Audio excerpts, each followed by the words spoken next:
Il est bon de noter qu'en Côte d'Ivoire, il y a une très bonne volonté politique de séparer les pouvoirs.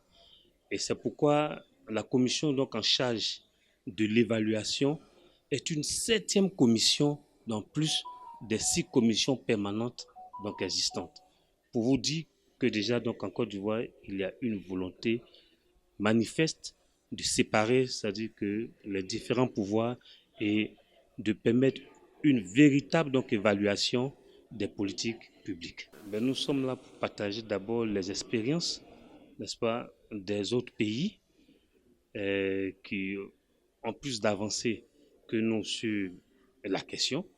Et donc au thème de cette assemblée, c'est de renforcer aussi nos capacités, n'est-ce pas, dans les techniques d'évaluation. Évaluer les politiques publiques, c'est in fine, donc après un certain temps, c'est ou bien dire que c'est bon, ou bien les corriger en fin de compte, les corriger, reculer. C'est pas une honte de se tromper en fin de compte, parce que l'évaluation, elle permet de dire si on s'est trompé ou pas. Maintenant, aujourd'hui, même au niveau de l'application des lois, on ne sait pas si une politique publique a échoué ou réussi, même celles qui ont échoué, les politiques publiques, parce que nous ne sommes pas infaillibles, hein, les gouvernants ne sont pas infaillibles.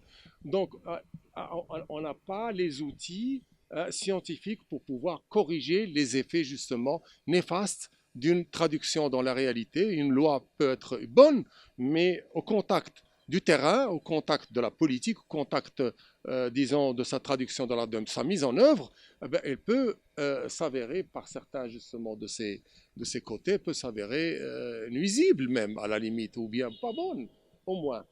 Donc là c'est très important.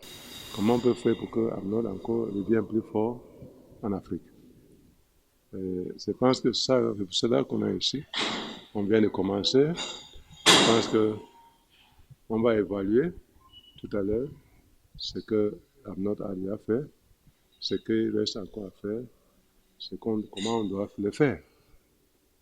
Arnold, c'est un réseau parlementaire qui est absolument très important en Afrique parce que c'est un réseau qui cherche à promouvoir tous les systèmes d'évaluation dans l'Afrique. Et quand il y a une bonne évaluation dans l'Afrique, c'est qu'il y a un bon décision à prendre pour le développement du pays. C'est ça le grand objectif de Arnold.